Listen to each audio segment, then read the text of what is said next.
Salut les amateurs de vin, aujourd'hui on est à Arbois au domaine de la Pinte. Le domaine de la Pinte est situé entre Arbois et Pupillin sur des coteaux relativement abrupts. On va être reçu par Emmanuel, la maître de chez. Je pense que vous allez apprendre pas mal de choses sur les vinifs. Allez, on y va.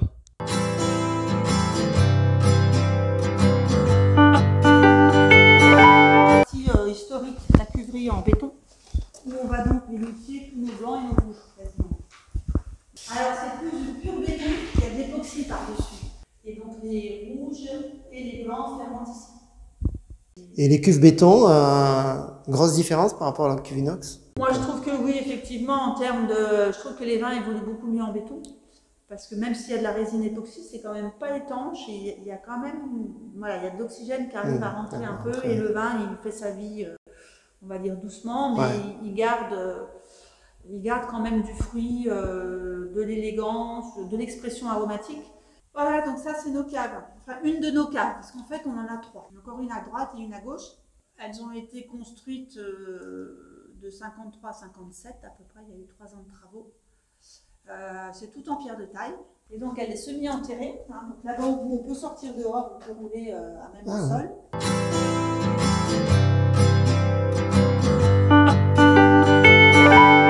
Alors les cépages dans le Jura, on a le chardonnay que tout le monde connaît, qui est le grand cépage de Bourgogne. Et puis on a également le savagnin et le melon à queue rouge, qui sont peut-être des cépages moins connus. Emmanuel, savagnin, c'est bien un cousin du Gewürztraminer? Oui, tout à fait. Oui, c'est un traminer. Plus rustique, un peu moins aromatique, mais en termes de plantes, ça a un petit peu les mêmes propriétés que le Gewürz. Justement, pas mal de précurseurs aromatiques dans la peau, et puis ce côté légèrement épicé qu'on retrouve plus marqué dans les Gewürz. Melon à queue rouge? Oui, c'est sympa le melon à queue rouge, parce que c'est quand même différent du chardonnay, et logiquement du chardonnay. Enfin, on va dire officiellement c'est du chardonnay. Ouais, c'est vraiment un cousin. Oui, apparemment. Alors, on ne sait pas trop d'où il vient, si c'est, je sais pas, une mutation, un croisement, une adaptation locale, enfin on ne sait pas trop, mais ça fait, oui, les vins sont beaucoup plus en rondeur et en gras que le chardonnay. Une grappe entière dans le pressoir, puis après on fait juste un petit débourbage rapide d'une nuit et ensuite on laisse fermenter en levure indigène. Et puis dès qu'on peut, on va descendre les vins progressivement dans la cave qui est juste en dessous pour démarrer l'élevage. Et les malots, ça se fait quasi systématiquement sur les blancs? Ouais.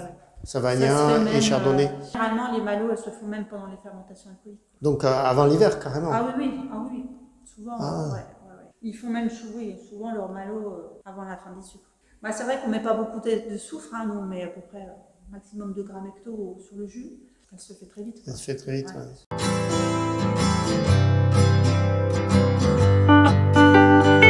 La grande spécialité des vins blancs du Jura, c'est ce qu'on appelle les vins non nouillés ou alors les vins oxydatifs. On appelle aussi parfois cela des vins sous voile. Quand on va élever un vin blanc, on va veiller à ce que la barrique soit toujours complètement pleine. Le bois va absorber un petit peu de vin.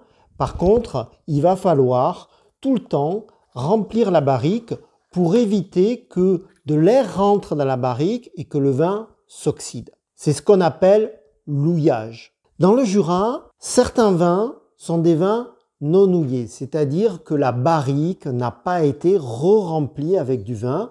On va laisser un petit vide qui d'ailleurs va s'accroître au fil du temps. Plus on va laisser le vin dans la barrique, plus le vide va s'accroître. Alors vous allez me dire, le vin va s'oxyder. Oui, un peu, et c'est pour ça qu'on appelle ça des vins oxydatifs, mais très peu. Pourquoi? Parce qu'il va y avoir un voile qui va se créer au-dessus du vin et qui va protéger le vin de l'oxygène et donc éviter une trop grande oxydation. Emmanuel va nous parler de ce voile et de la manière dont il se crée. Alors les voiles, ça va dépendre beaucoup des millésimes, je vais vous montrer là. Ça va dépendre beaucoup des millésimes et des fûts. En fait, d'un tonneau à l'autre, ça peut être très variable. On peut avoir des voiles très fins, des voiles très épais. Là, par exemple, celui-là, il est plus épais que l'autre à côté. Bon, après, c'est pas le même millésime. Là, on est sur 2018 et là, on est sur 2020. Donc, il y a presque 2 ans de plus de voile là-dessus. Hein, donc, pour le goût du vin, il faut qu'il soit plutôt fin. On dit que c'est mieux d'avoir des voiles fins, effectivement, que des gros voiles épais, blancs. Souvent, on dit que ces voiles-là vont donner des notes un peu trop levuriennes, un peu trop sur les notes de croûte de fromage. Les voiles plus fins sont en général, voilà, on va plus vraiment sur la belle typicité du vin jaune avec toute la complexité des épices. Voilà. Alors bien sûr, il y a toujours la noix qui est là, plus ou moins là. Et en fait, on a souvent des voiles plus fins, je dirais, sur des fûts qui n'auraient presque pas vu de vin jaune avant. Quoi. Le vin jaune, c'est 6 ans, lui, dans le même fût, hein, donc sans qu'on y touche. L'évaporation fait qu'en gros, on perd à peu près un tiers du fût en volume.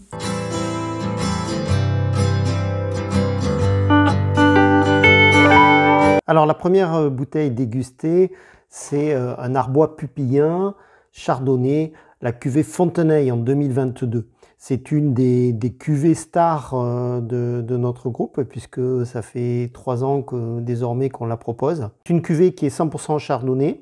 Arbois Pupillin, donc Pupillin c'est un village à côté d'Arbois et c'est le seul qui a le droit d'avoir son nom accolé à l'appellation Arbois. Fontenay, oui, ouais. Oui, on sent que c'est plus soutenu derrière, plus calcaire. De tension, plus de minéralité, on sent la minéralité, plus de salinité, voilà. Côté fruits, charnu, le volume, la rondeur. Deuxième vin dégusté, c'est l'Arbois Savagnin 2020, donc cépage 100% Savagnin. Ouais. Ah, les Savagnin, c'est vraiment intéressant comme cépage. Ouais. Il y a ce côté épicé qui ressort à la fin qui est très agréable, une aromatique. La troisième cuvée dégustée, ça va être la cuvée d'automne. Donc ça, c'est un assemblage de plusieurs cépages, le Savagnin et le Chardonnay, hein, les deux cépages rois de l'Arbois, et avec une petite surprise, puisque dans cette bouteille, il y a 15% de vin non nouillé. Donc c'est une belle introduction au vin non nouillé. Donc c'est une bouteille qui n'est pas millésimée. Pourquoi? Puisqu'il y a du vin non nouillé, on a plusieurs années dans la bouteille, hein, puisque les vins non nouillés sont des vins qui vont être élevés assez longuement. Donc on n'est pas sur les mêmes millésimes que les vins houillés. Sur la longueur, on sent la noix arriver. Voilà, ça vient doucement, c'est pas violent, on va dire. C'est l'intérêt de l'assemblage, c'est que voilà, on peut moduler justement pour rester un peu dans un style léger. On a le goût de noix, mais vraiment tout en finesse, et c'est pas quelque chose qui vient masquer les autres arômes.